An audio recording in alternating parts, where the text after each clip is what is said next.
Good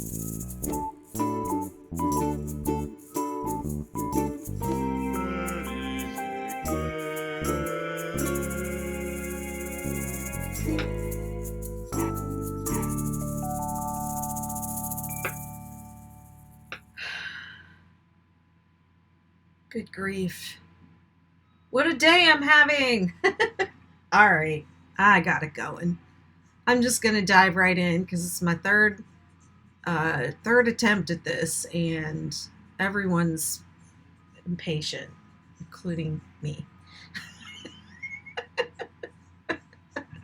Okay, so what happened with my square off? I fixed it when I put it in a pattern, but I never went back and fixed the blog. So when I just now started to work on it, I had a really difficult time. And the reason is you just went in the wrong live. Well, I'm going to go back and delete them all, hopefully, and yeah, and figure it out. So I'm so sorry. I feel really like such an idiot today. Okay, now that's on. Where's the switch for this?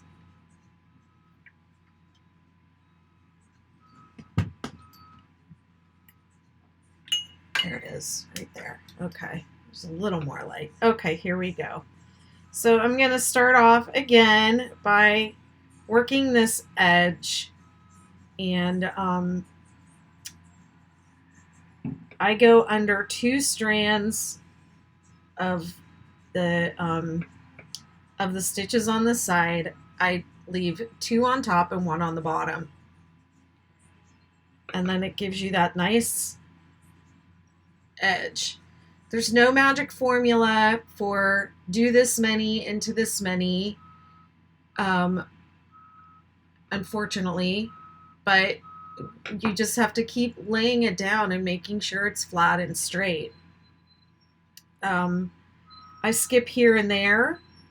My I work 4. I chain 4 to turn on my 6-day kit blankets, otherwise my edges curl. I also work from the back to the front, so my side stitches are twisted. And so it's your work is probably not going to look like mine, so you just have to use your judgment. Lay it down, admire it, check it out, and see how things are going. If it's ruffling, you have to skip here and there.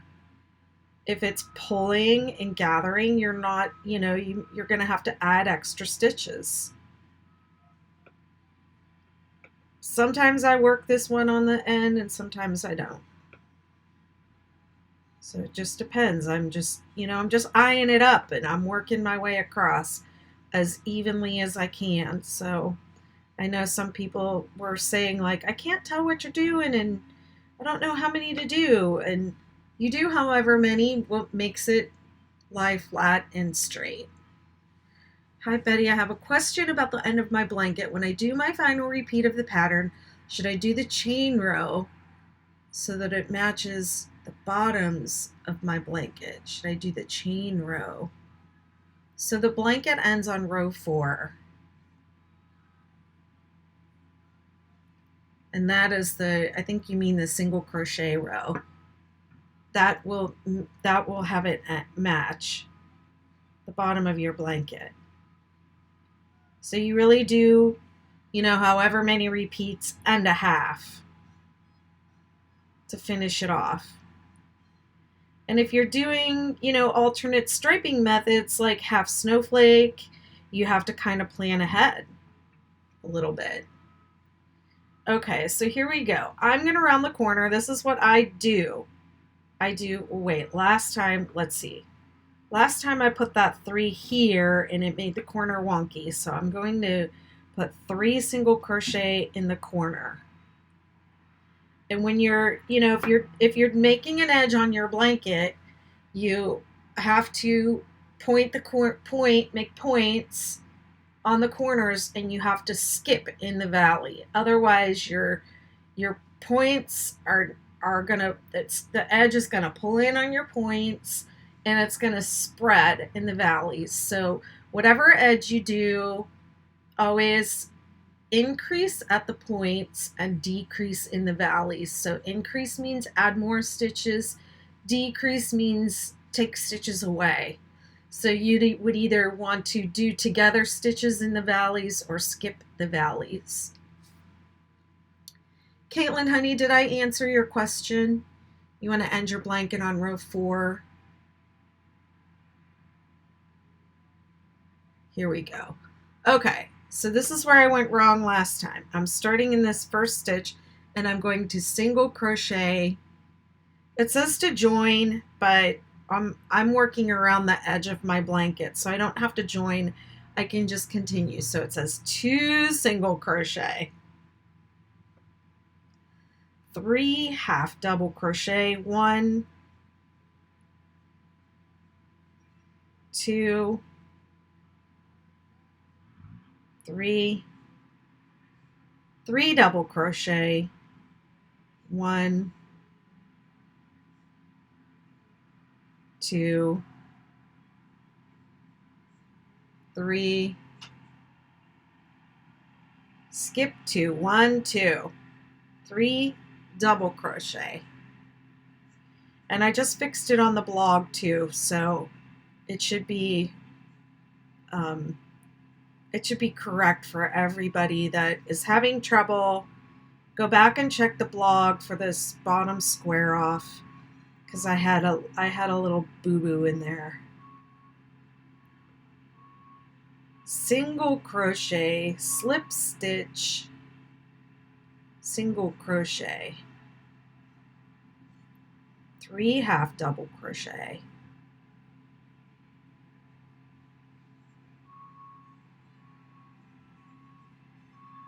3 double crochet,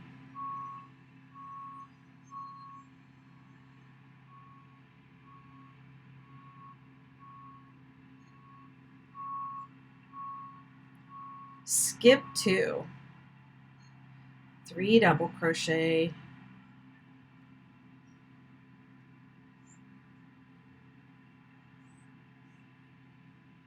oh, and I didn't say that I'm working under. So when I started my 6 to 8, when I started this swatch, I did a chain and then I did a single crochet row. And when I do my single crochet, I work under 1 thread of the chain and I leave 2 below. So I have 2 threads of my chain left, and that's what I'm working under. 1, whoops,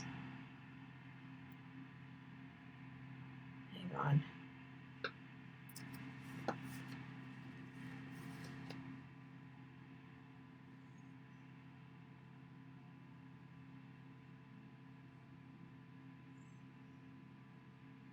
Half double crochet, and then here's where I made the mistake before. It's 3 single crochet, 1, 2, 3, which I knew must be right, but that's not what my pattern says. So yeah, whew, what a relief to have it like turn out right.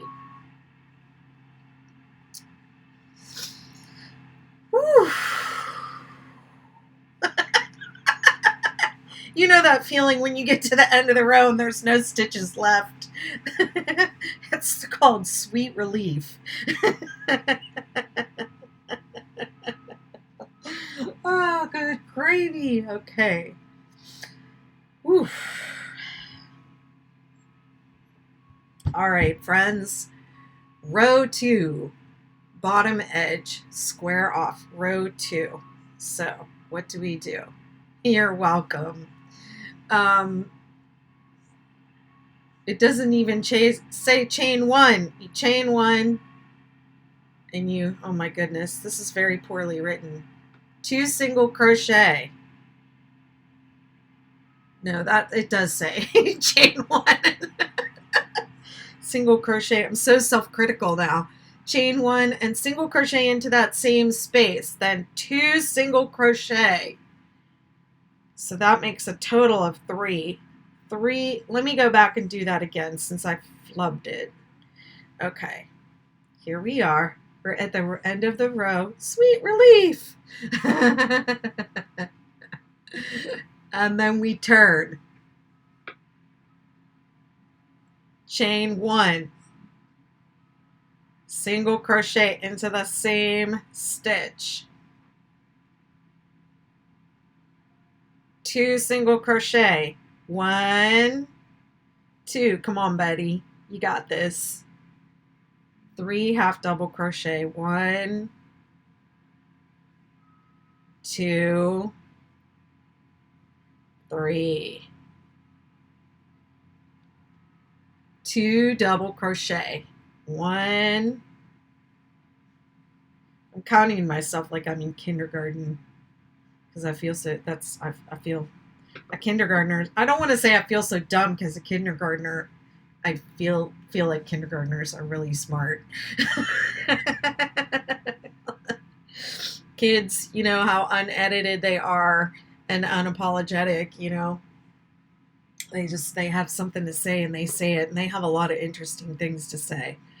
Skip 2. 2 double crochet. Ugh.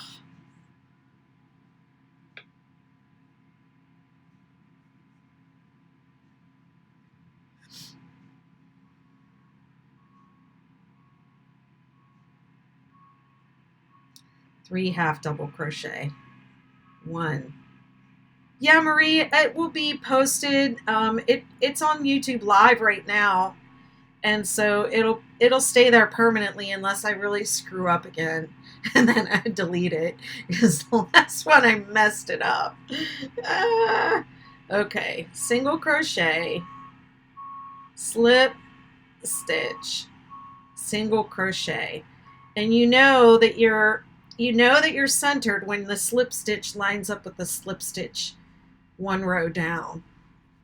Okay, I'll do it another time too in like plain yarn that's easier to see, but this is just I don't know, it doesn't matter.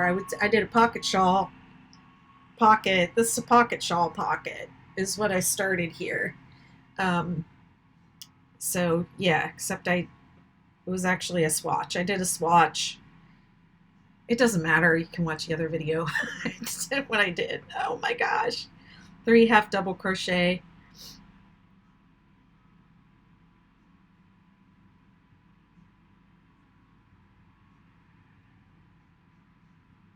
I really love this yarn though. Actually, it's Mandala, Lion Brand's Mandala Ombre.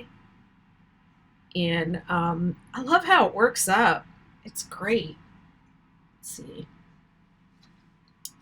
It is, I think it's 100% acrylic. Yep. Machine washable and dryable. And it's got that denim look that I love. All right, skip 2, 2 double crochet.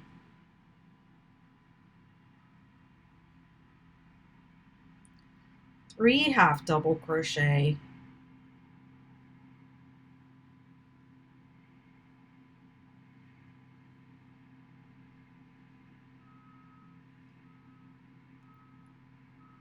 3 single crochet. 1, 2, 3. I worked again. Woo! Sweet relief. That's what they call that. Sweet relief. Too many windows open on my page. Oh, thank you, Marie. That's so sweet of you. You know, you can start with a straight edge now. There's a technique on my blog where you can start straight and you don't have to go back and do this after the fact. This works, but the straight start is nicer, I think. Yeah. All right. Okay. Row 3. Bottom edge row 3. Turn. First, let's turn. It doesn't say turn either. To fix this, I'm going to fix it right now, and then I'm going to go back and need a technical editor. Make my stuff better. Okay, bottom edge row 3, chain 1, single crochet in the same stitch, 4 single crochet, 1, 2, 3, 4, 6 half double crochet.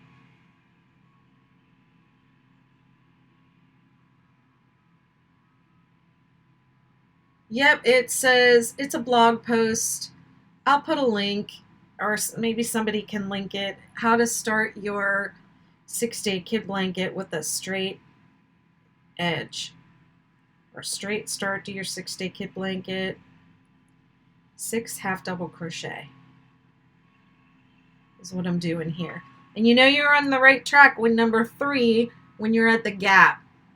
This is how I don't count. I don't want to sit there and count. I want to watch my show. 1, 2, 3, 4 single crochet. We're doing 7, and I know I'm on the right track when number 4 hits the slip stitch.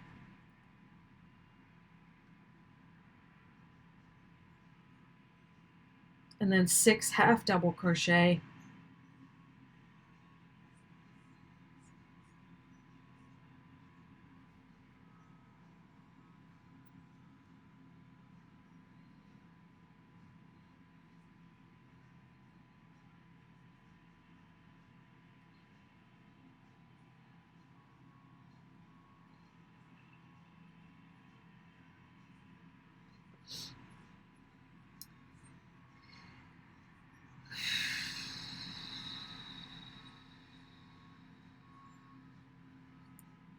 It says repeat from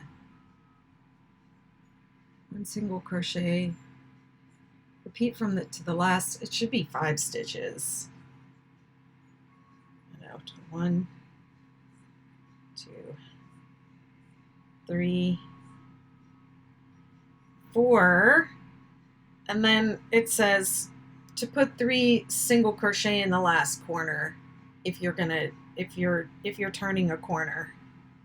So that should actually be 5.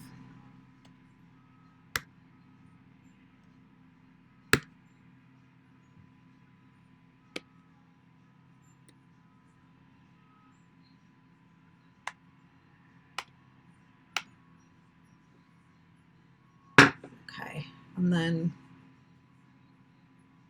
yeah, so if I were doing this on a blanket, this is where I would be. I'd be on a corner, right? So I would put 3 single crochet in that last one, and then I'd start working up the side. Same as maybe one more. Put one in that side of that single crochet right there. And I would start working up the other side, right, and finishing off the edge, right? So on this video, I was on the other side. I was going down the other side of the edge, and man, that chain is tight. And so then when I came to the edge, I made a corner, 3 single crochet in the corner, and then I worked the bottom square off rows, 3 rows of squaring off, and now I am going back up the side, the other side. So I'm pretty sure this is how the baby blanket pattern is written. So this, if you were making a blanket, you wanted to square off, you didn't square off to start, you would complete row 4 of the blanket, and then you would do the square off rows at the top. And then you would work your way down the side, which is where this video started, and do those 3 bottom square off rows that I just did, and then work up the side. So again, I'm going under 2 threads. I'm leaving one on the bottom, laying it down to check it. Thank you, Shauna, for putting that link in.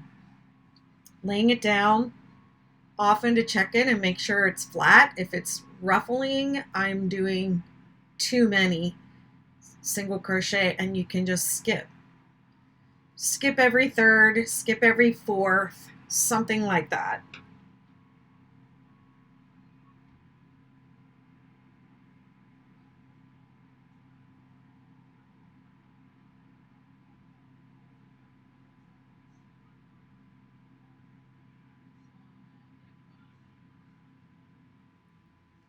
I don't like to crochet into the gaps. It doesn't look even to me. This is how I do it.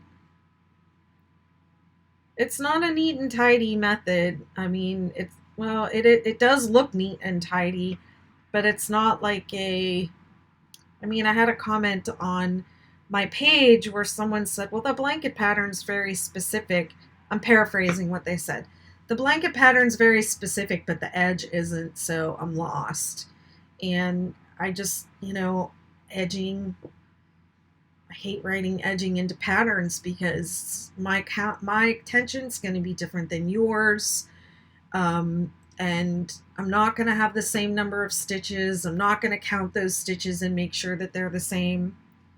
I mean, honestly, with this, do you see how it's like, there's a little bit of a curve to it? I probably could go back and skip a little bit more here because it's not really straight. So this is why my motto is lay it down and admire it, because when I lay it down and look at it, I can see that it's like back and around here, I have too many stitches. So let me just pull it out. And I can't, crochet is like a metaphor for life sometimes. I can't be responsible for your edge being straight. You have to be responsible for that. So you have to use your judgment and be more confident in your crochet creativity. You can do it. You can figure that edge out. And yarn is actually very forgiving. I know that we say we don't like to frog and it's really frustrating, but I don't know. I just feel like it is a sign of an experienced crocheter that you are not afraid to frog. Or maybe it's just the designer in me that I'm like, if it's not right, I'm just gonna frog it. And most yarn, not all yarn of course, but most yarn, you can frog it multiple times and it's still good. It is still good.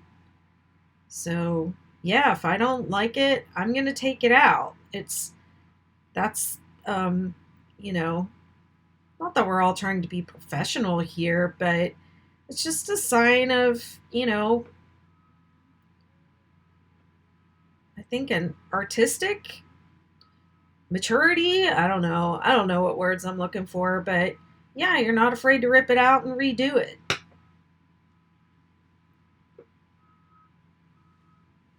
See, that's straighter. I want to start a popsicle blanket. Jeez, this is Maria again. I bought the popsicle hat pattern. My question is, do I just follow the color change on the hat pattern? Yeah, that's that. So I haven't written up that pattern yet, and the reason I haven't, but yes, that's what you do. You can do the 6-day, do your swatch, figure out your starting chain, and then you do the color changes the same as the popsicle hat. That's Gina Robertson came up with that color striping technique, and it goes from the darkest colors to the lightest colors, and then it goes back to the dark colors, and the high contrast color change happens between row 2 and row 3. So it's a little bit based off of the is that right? I think that's right. It's a little bit based off of the snowflake effect, but she wanted that color change right there to pop. So that's why we called it popsicle. She came up with the name too. Yep, you got it, girl. Um, but one of the reasons why some of these patterns haven't been written up yet is because I it takes me too long to crochet everything. So I did put out a call for testers and contract crocheters not too long ago. So if you're interested in crocheting up some blankets for me, that will be one that I'll be putting out to, um, to people for people to crochet. So I'll have samples to photograph. I'm trying to do more for you all in 2021. Crochet is on fire.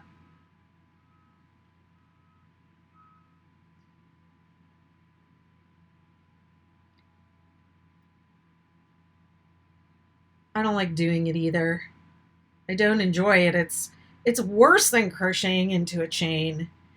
At least the chain is like it tells you exactly where to work, the side edging, you have to make these choices, but can y'all see I'm doing a little bit better, right? It's still curving a little bit, but not as much as before. It's straighter.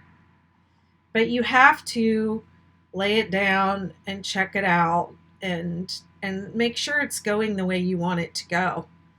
Um, and I actually learned that from my daughter, who's a photographer, um, and partly, and actually the whole lay it down and admire it thing came from an old book that I read. I think it was Maggie Rigetti, Knitting Without Tears. I think, I'm not even sure.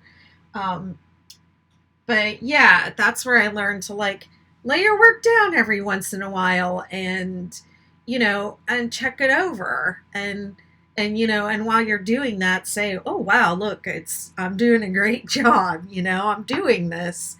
And because we're so hard on ourselves, and I think that was the message that she wanted to leave in the book. But my daughter, one time I was photographing, I do choreography festivals, or I did before COVID, and my daughter is a professional photographer, and she will come and shoot my shows sometimes, and I consider myself an amateur photographer, but I do shoot my own shows sometimes just for my own happiness. But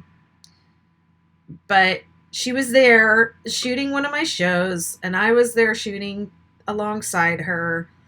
And I was, like, how am I doing? How am I doing? Showed her my camera, and she looked at my shots, and like she was scrolling through, and she said, what I want you to do, she's so sweet, such a sweet person and an amazing artist. She goes, what I want you to do is I want you to stop shooting every 5 or 6 frames and look at your camera and see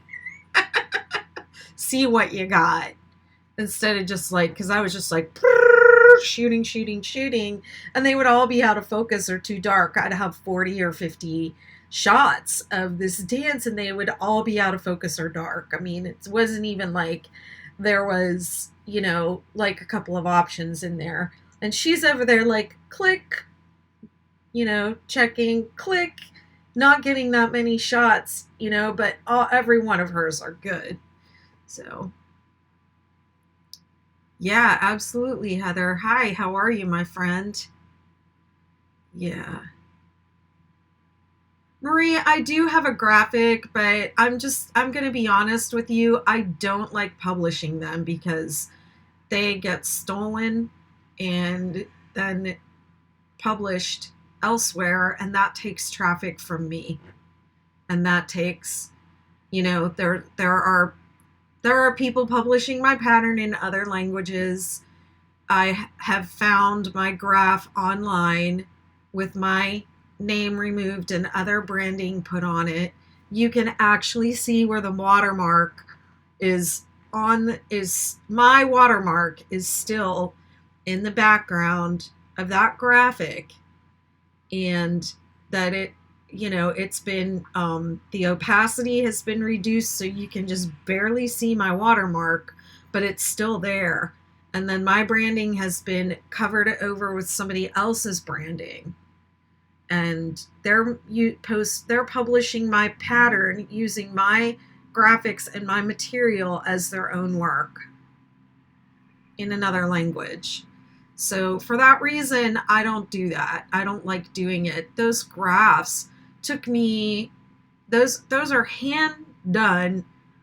Obviously it's on a computer, but it's every little mark in that graph I had to do and arrange, because there's no software that does that. So for that reason, I don't like to publish graphs anymore. In fact, I'm getting kind of heated thinking about it. But, I feel like I am a visual learner. I am a kinesthetic learner, actually. I'm a kinesthetic learner, and then visual, and then verbal. So I'm with you on that, and I'm all about accommodating different learning styles. But I do feel like I give you a lot of material, a lot of help, and the pattern writing, I'm always trying to improve on the pattern writing and the clarity, and even just making these videos is like a big thing for me. So I think next time, since I'm set up here, and I just showed you how to go all the way around the corner of all the way around your blanket. It took me 2 videos, and it's only just a swatch. It's a pocket, right? If you were making the 6-day pocket shawl, this would be your pocket. And so I think next time what I'll do is I'll come back and I'll work the ribbed edge along the top of this. And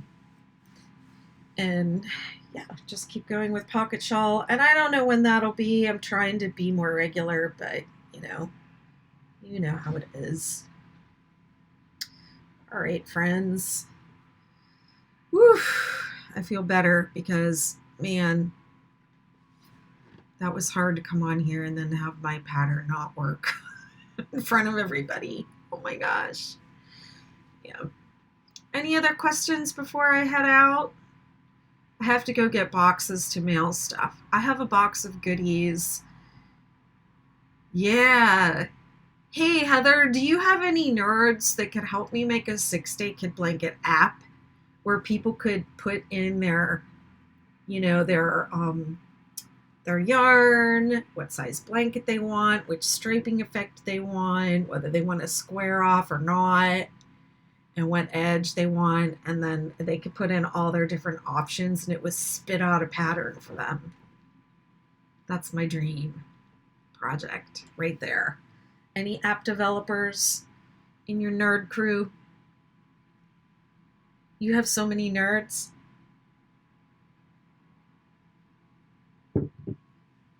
Send them my way. I love nerds.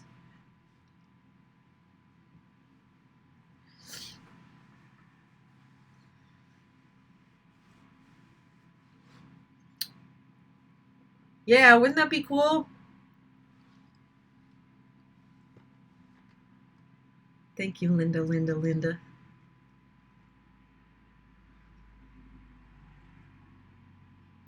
All right, friends, I'm going to play my song and I'm going to take off.